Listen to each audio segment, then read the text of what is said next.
The United States military has been involved in numerous intelligence projects throughout its history. While some of these projects are well known, others have remained shrouded in secrecy. These classified projects, which have included everything from spy aircraft to cyberspace operations, have played a crucial role in shaping the country's national security policies. It's amazing what scientists, engineers, the military, and intelligence agencies will do when they have unlimited budgets, little to no accountability, and everything they do is kept top secret. And remember, these are the projects we know of. Imagine what goes on at Area 51 that we don't know about, and probably never will know. Airman Rachel Webster. The Nevada Test and Training Range, Nevada. Number 10. Project Nutmeg, Area 51. Project Nutmeg has historical significance because it was the top secret project that gave birth to the Nevada Test and Training Range. Prior to testing atomic devices on U.S. soil, nuclear bombs were tested in the Pacific Ocean at what was called the Pacific Proving Grounds. While this afforded the U.S. a remote and huge area to test secret atomic devices, the cost involved in sending men, materials, and equipment halfway around the world was staggering. America felt it had to find some place secure, yet within its borders that was reasonably close to where most atomic scientists were working at the same time, such as Los Alamos, New Mexico. Project Nutmeg was authorized by the president to locate such an area. An ideal location was a region of desolate desert that had been a wildlife reservation. This area also had the benefit of already having a landing strip nearby, left over from military training exercises during World War II. The selected site in Nevada became 687 square miles of government-controlled land, and what we know today as the Nevada Test Site, of which Area 51 is the most well-known and most secret parcel of land. Number 9. Project Aquiline. This project began sometime in the late 1960s and involved some of the first remote-controlled aircraft experiments that would later become the Predator drones that are operating in the Middle East today. It was a 6-foot remote-controlled drone designed to look like an eagle or buzzard in flight. It carried a television camera in the nose, as well as sensors and electronic surveillance equipment. The project began as an attempt to investigate a mysterious watercraft in the Soviet Union and had constructed and was spotted testing by satellite reconnaissance on the Caspian Sea that they later nicknamed the Caspian Monster. The project remains classified today, but a British documentary uncovered what is thought to have been the target for the Aquiline drones: a Soviet hydrofoil called Ekranopian. The Aquiline drone was designed to track it on its target, following established communication lines in foreign countries, and be launched from a submarine. The Aquiline drone was built and tested. It crash-landed often, but the CIA eventually canceled the program.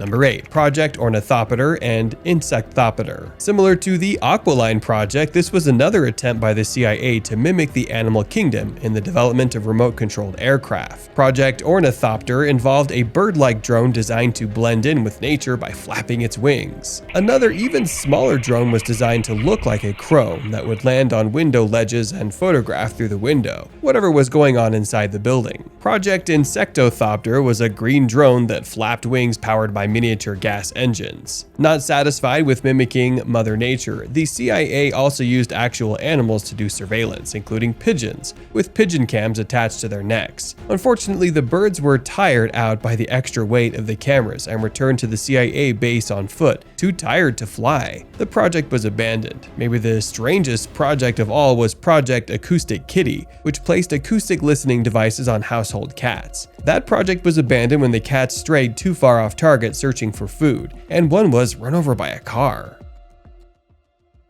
Number 7. Project 57. The Project 57 was a safety test conducted in 1957 at the Nevada Test Site to simulate the impact of a plane crash carrying a nuclear weapon. The aim was to study the effects of radioactive material released into the environment, making it America's first dirty bomb experiment. The test site, Area 13, was set up with thousands of sticky pans to capture plutonium particles, and mock cities were built to analyze the impact of the explosion in an urban area. Test animals were used to measure the physical impact of the plutonium release, and the results were classified. After the detonation, 895 square acres were contaminated with plutonium, one of the most lethal substances known to man. The scientists discovered that plutonium did not move far and tended to settle on the top of the soil, but they also realized that earthworms and birds could spread the radioactive material outside the restricted zone. Project 57 was shut down after a year of study, and the area was never cleaned up, but instead the material was buried and the area fenced off.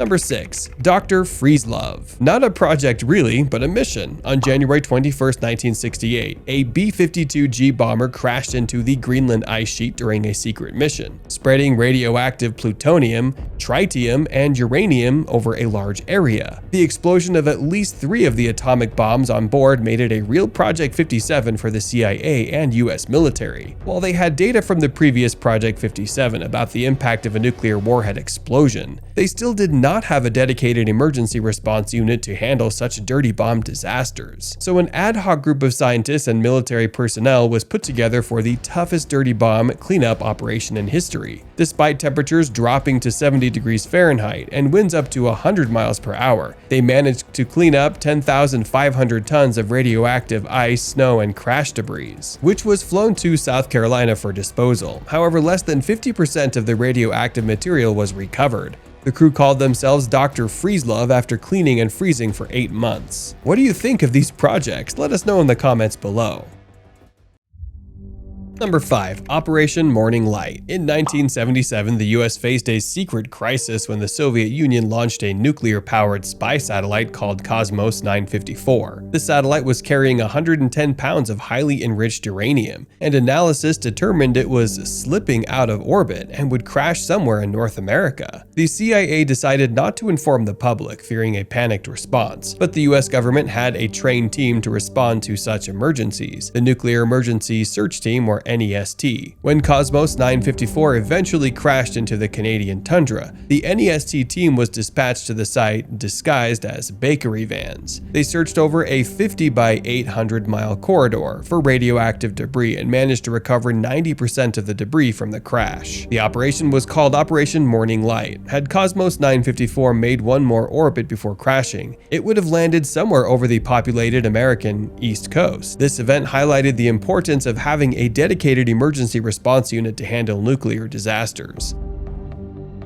Number 4. Kiwi. In the 1960s, while NASA was working on the Apollo program to land on the moon, a secret team of scientists at Area 25 of the Nevada test site was developing an even more ambitious project called the Nuclear Engine Rocket Vehicle Application, or NERVA. The goal was to send 150 men to Mars in only 124 days aboard the Orion, a 16-story tall rocket ship powered by a nuclear reactor and engine. To test the monster engine and reactor, scientists had to bolt it down to the Earth. They called the test rocket Kiwi, which was allowed to overheat and explode, releasing radioactive fuel and violating the Limited Test Ban Treaty of 1963. The real-life test, codenamed Phoebus, occurred 5 months later when one of the liquid hydrogen cooling tanks ran dry. Scientists learned that anyone within 100 feet of the launch pad would die from radiation exposure, and those within 400 and 1,000 feet would receive serious and overexposure to radiation, respectively.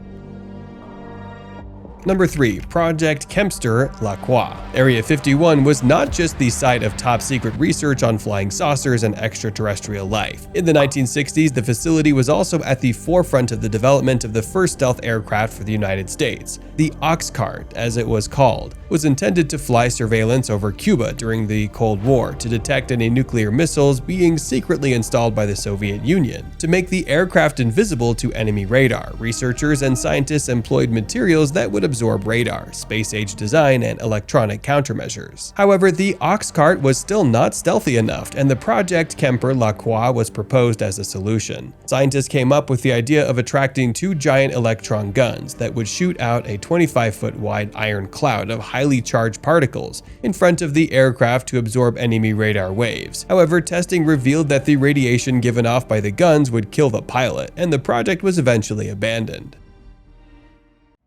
Number 2. Project Teak and Orange. Projects Teak and Orange were among the most dangerous atmospheric nuclear explosions ever conducted by the US. These massive 3.8 megaton nuclear devices were detonated in the upper atmosphere over the Johnston Atoll, 750 miles west of Hawaii. The purpose was to create a measuring stick to determine if the Soviet Union would do the same. However, the tests were ill-conceived and could have resulted in the destruction of the planet. The fireballs produced burned the retinas of any living thing within a 225-mile radius of the blast. Animals that were flown in aircraft nearby had their heads locked into devices that were forced to look at the blast, resulting in many being blinded. The blue sky turned red, white, and gray, creating an aura of over 2,100-mile section of meridian from Guam to Wake Island in Maui. Scientists had warned that the explosions could blast a hole in the Earth's protective ozone layer. These tests were an example of the recklessness of the Cold War era.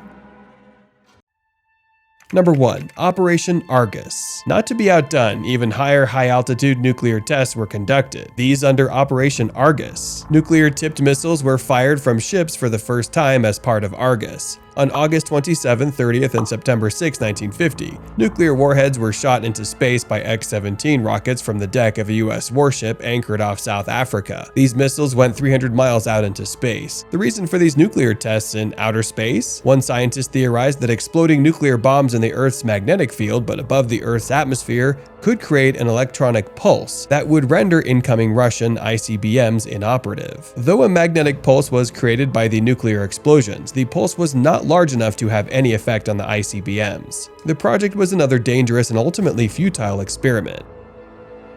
Well, if you enjoyed this video, I'm sure you're going to love to watch our video about the world's strongest militaries that nobody messes around with. Make sure to subscribe to our channel and never miss amazing videos like these. Thanks for watching, and we'll see you in the next video. Till then, stay tuned.